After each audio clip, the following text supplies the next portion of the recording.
Okay, so I wanted to do a quick video of the new Cevo Mini Remote for those who do not have one on hand. Hopefully this, few minute description of the remote will help you when you're talking to your customers. So starting off with the remote itself is a great size. Fits in the palm of your hand, no problem. Much like an Apple TV remote or a Roku remote. Definitely bigger than both of those, but it has a really good balanced feel with a nice aluminum finish around the outside of it, and then a gloss finish on the top. And then the backside has a nice matte finish.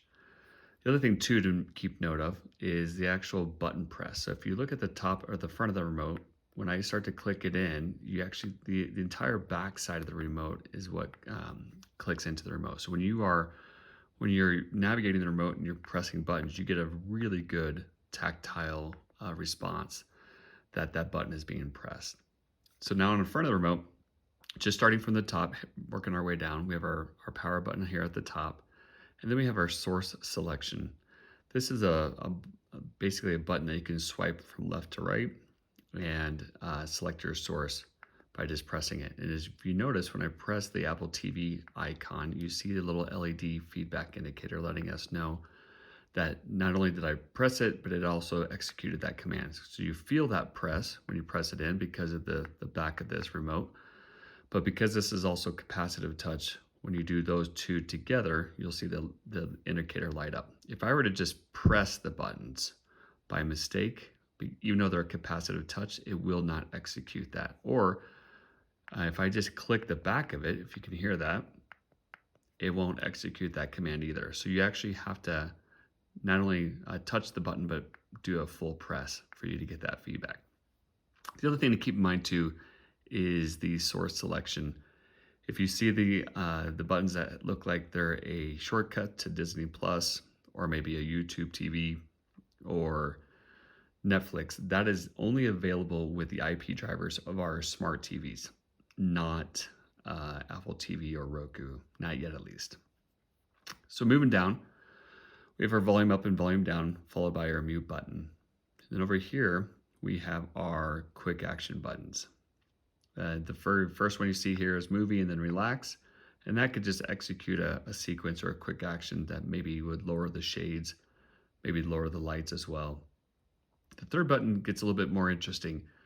Right now it's a toggle, so as you can see, we are on the audio video. So if I hit volume up and down, that would work as expected. But if I press that toggle button once, these buttons get replaced with a light, where I can actually raise the lights or dim the lights in the room, or just a simply on or a simple off.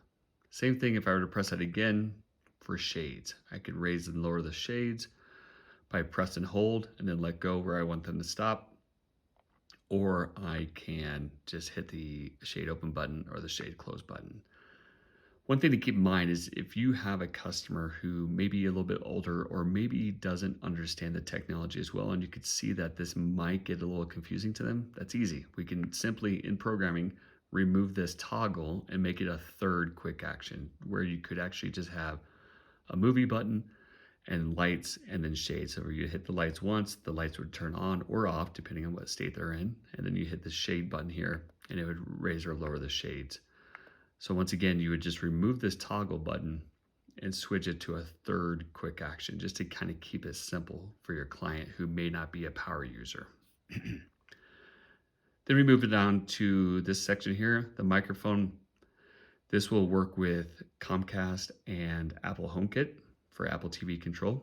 Comcast will work as well, but as you can see, this is more of a streaming remote, so there's no guide button, there's no numerical keypad, so this would be a little harder to use with Comcast, but it is definitely an option. The rest of the buttons you see here, the home, menu, exit, and the transport controls are all consistent with what you would see with an Apple TV remote. One thing to keep in mind too about this navigational pad, that it is still a click. It's not a touch swipe. So it's got a metal ring on here that feels really good, and it's still a click to navigate through. This remote is Wi-Fi 2.4 or 5, and it is USB-C charging as well. So you could actually plug it in just like a cell phone and still operate it like normal, or you could purchase the wireless charger that we sell separately. Battery life is estimated to be about 10 days with normal use, which is roughly about an hour of continuous use per day.